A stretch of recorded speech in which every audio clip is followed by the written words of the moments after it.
Hello, I'm Dr. Kemp, Hammond Doc. Essentially every day I receive comments on one video or another that I've produced. Sometimes I receive questions as well. Well, one question that I received recently has to do with B3 Hammond organ bass pedals, and what the person wanted to know was, what do you do when you have a broken pedal pusher? So suppose this pedal pusher breaks off. Now, first of all, let's talk about why you might have a broken pedal pusher. These are metal and they're very sharp. One of these little pushers can actually slice your skin. I mean, they're very dangerous. You do not want to be cut by one of these. So you need to be careful when you're working with the bass pedals. And one of the things that happens is that sometimes a pedal will become loose, and here on the end, and the screw will just, this is the wood screw that goes into the hole here, into the pedal board. I'll show you. I'm working on a set of pedals down here. So there's your pedal board. And this is a pedal that I'm going to place here on the end. I'll put it right in this spot. And so when the pedals, a pedal becomes loose and begins to bounce, then you will have to lift the pedals up and pull them out away from the organ, and of course tighten the screw that's on the pedal. It's down and out like that. You just tighten that screw. Okay, then that usually takes care of the problem.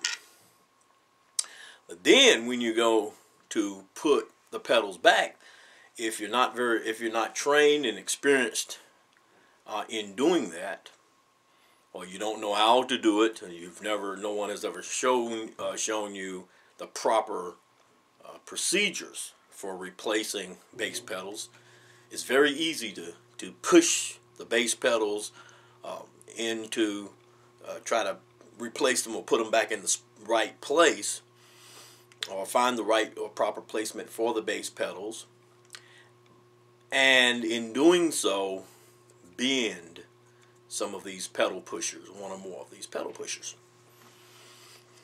It happens all the time, okay, with especially individuals who are not experienced in dealing with the pedals. And so you jam. What kind of people do you usually see doing that? Some musicians will do it. Some church deacons will do it, and some pastors will do it. So it happens. Anyway, okay, so let's say you bend this pedal pusher. So it'll bend up. Sometimes it'll bend down. Okay, but either way, one way or another, this thing will bend. Now it's supposed to be straight like this. It's supposed to look like this. All right, so when you bend it, then you can't. It won't play right. You can't use it. It won't fit right into the system, into the right spot. So then you have to bend it. Here again comes in the experience. You need experience in terms of dealing with this. You touch it wrong way, you can cut your finger. Cut your finger, and it hurts. Man, it hurts when you cut your finger with one of these. It can get down to the bone, I'm telling you. So I've never cut mine down to the bone, but I've cut my finger or hand or my leg or bad enough that I was bleeding. and it tends to bleed for a long time. So you don't want to get cut with these things. Okay. But anyway, in handling this, what will happen is that the person will start bending on this thing, trying to bend it back in place. And when you don't know how to catch it or how to hold it properly, this thing will break off. The thing will just break off. And it'll leave this metal part. It'll leave this part, all of this. It'll leave all of this here, and it'll be broken off. This somewhere along here, it pops off. It's gone. And so you can't do anything. So that pedal, now you don't have a pedal pusher to push down the little rods that give you your bass note in that place. So that's not good. So let me show you how to properly hold this in order to bend it back into place. And this is something that I learned on my own over time, just from trial and error, just from having to do it, or having to do it so many times in so many situations, in church after church after church that I'm doing some organ work on, organ maintenance, or I'm doing a job and I have to take care of that, and I don't want to break the pedal pusher. So let me show you how I handle that. I will use two hands, not just one hand to do it. I'll use two hands to push this back into place, okay? I want to bend it.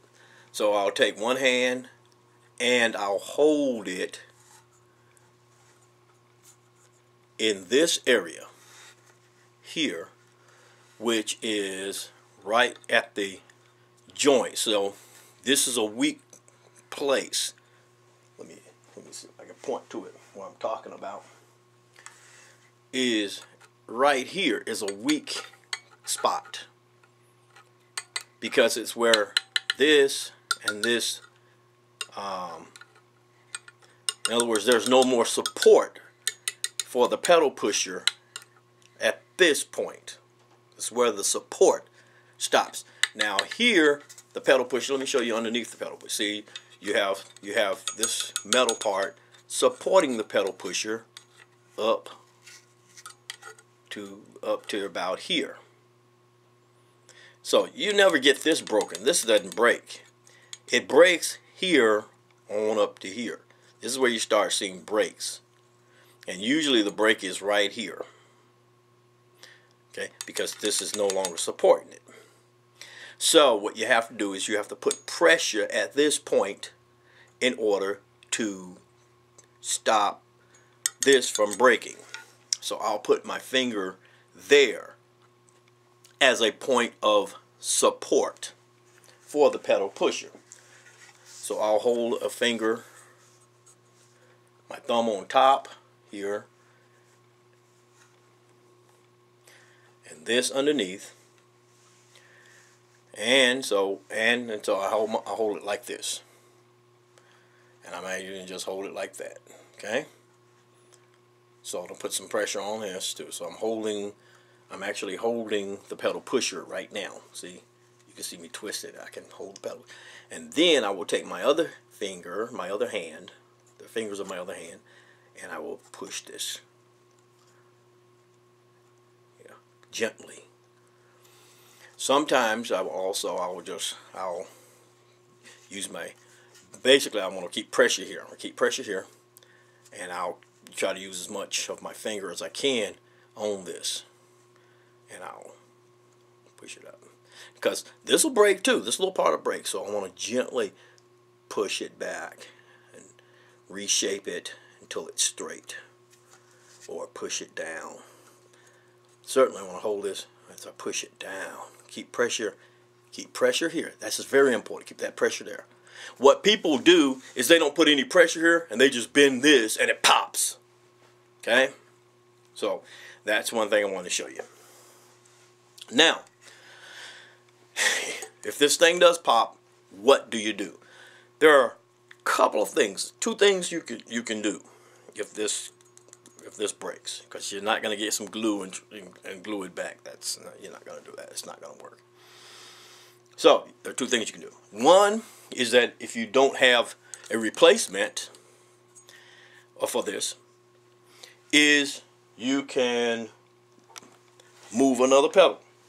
So you can take one of the other pedals from the end of your pedal board and put it in just take the pedal off. Look at my previous video about this, and you can see how to remove the pedal. So you just remove this screw, and you take the pedal out, and you put this pedal into that place. You take that pedal and put it in the on the end. Okay, that's one way to deal with it. The other way to deal with it, the way I deal with it here in the shop, is here at Vintage B3 Oregon, is I have these in supply. Okay, so it's a whole unit, as you can see here. And so when I get an organ or a set of pedals that have a broken pedal pusher, I simply unscrew it. You have two Phillips screws right here. So I remove these two Phillips screws, and it looks like this. And then I simply take the new one, remove the old one, take the new one, and set it right there. Set it in place and screw it down. That's it. That's how you replace the pedal pushers. That's it. And as I said, if you have a broken pedal pusher or several broken pedals, some people have several broken pedal pushers on their organ pedals. So if you need a replacement, contact me here at Vintage B3 Oregon, and I can send you some of these. I sell them. I don't give them away. I sell them. This is a professional business. So I sell these. Sometimes people contact me and they say, "Dr. Kemp, give me this." I had to buy that, okay? It didn't. Nobody gave it to me. I paid for that. I bought it. So I have a business here, a retail business, and I sell these items, okay? Here you go. Now let me show you what I'm going to do for the remainder of this video.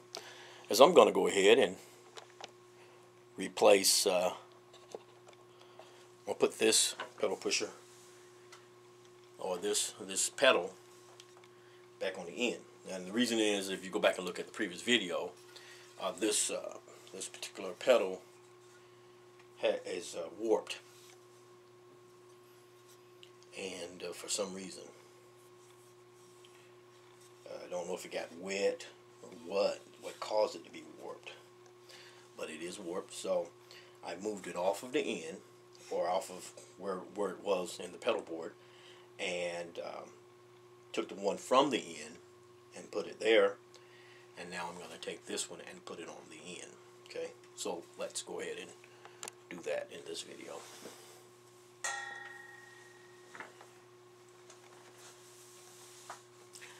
All right.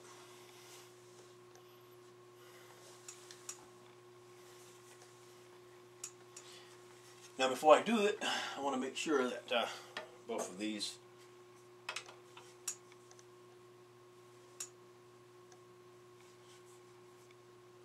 screws are tight. And I notice that pedal pusher here was not on straight, so I'm going to straighten up this pedal pusher.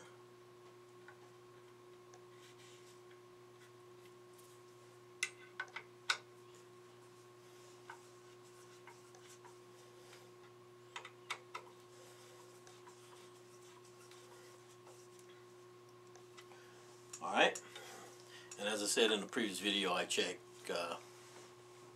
my pads. The pads look good and they're tight, so there's no need to restaple them. So I'll simply go ahead and move camera down a little bit more so you can actually see me. See what I'm doing here. So what I'm doing is I angle this straight down like this and lock it in.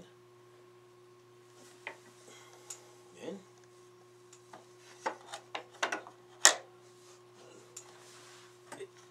it falls right in place.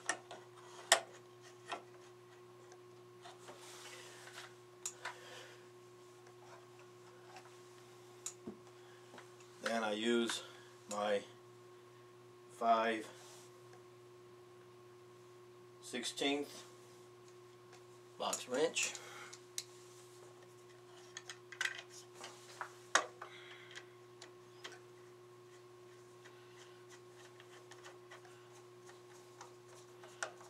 To screw the pedal down.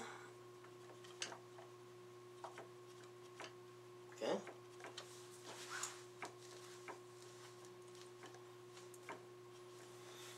And it's done.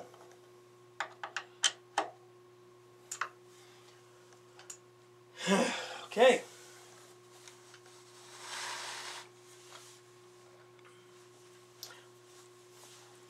So,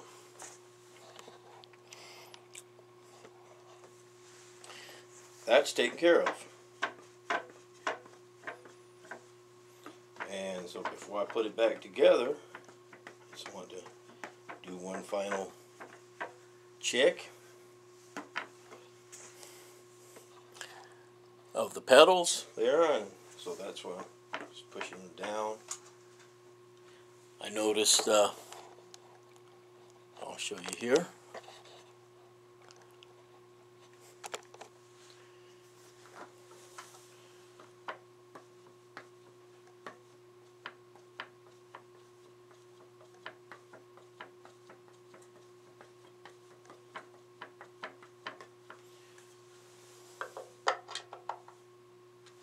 That one seemed a little loose.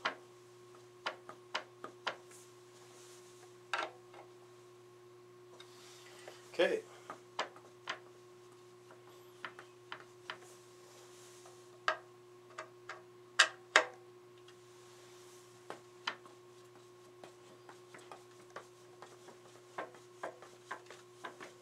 That's good. All right.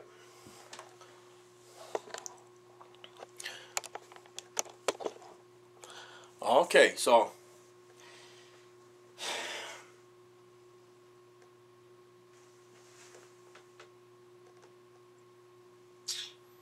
all these pedals look they look good, and I think that does it for this video. So in the next video, I'm going to be putting this set of pedals, the pedal board, putting everything back together as it should be, so I can go ahead and complete this project. Okay, so until the next video, this is Dr. Kim Hammond Doc saying to you, have a peaceful and wonderful day. Goodbye.